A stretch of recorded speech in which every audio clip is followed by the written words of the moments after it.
Thank you, Mr. Chairman, and good morning, colleagues. It's an honor to welcome six leaders from the CDC this morning. I think it's the very first time that we've had the CDC Center directors together for a hearing. So my thanks to each of you, and welcome again. Since its founding over 80 years ago, the CDC has grown to be, as the chairman just said, the preeminent health agency in the world. It's the first responder to dangerous outbreaks around the globe, a leader in cutting-edge research, and the foundation for our nation's public health infrastructure. The CDC is the largest federal source of funding for state and local public health and prevention programs. I think there are many members that don't realize that.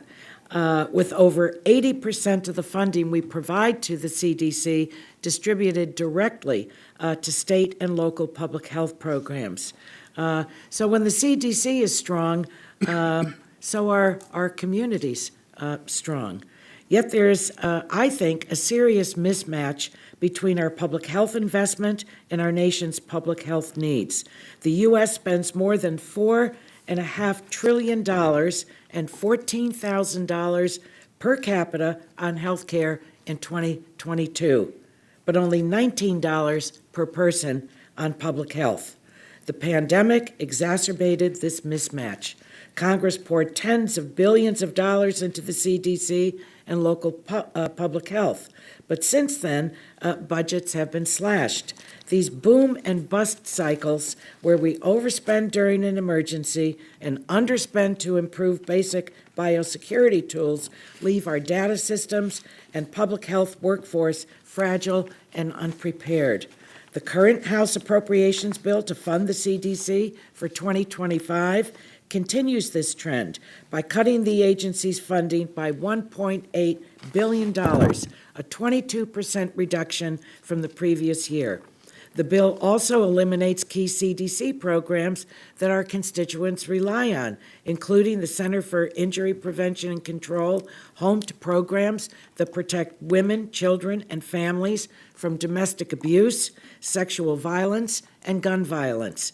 Ending the HIV Epidemic Initiative, which aims to reduce new HIV infections by 90% by 2030, and initiatives to prevent chronic disease and improve children's health.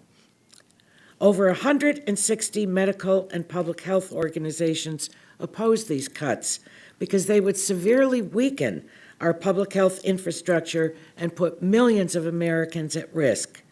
Public health, I think, has become a casualty of partisanship. For example, over a year ago, the bipartisan Pandemic All Hazardous Preparedness Reauthorization Bill, we have an abbreviation for it, PAPA, fell apart because the majority chose to ignore the hollowed-out public health system and underfund key CDC programs. Our nation has a shortage of 80,000 public health workers, and we're collecting public health data about outbreaks via fax machines and scraps of paper. We've set up the CDC and our local public health agencies to fail, and PAPA has still not been reauthorized. I'm the original author of that legislation. I feel obviously very strongly about it.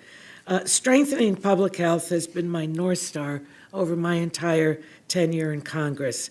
So I look forward to hearing from the Center directors today about how we can move the CDC forward and not backward, because the American people deserve only the best. With that, thank you, Mr. Chairman, and I yield back.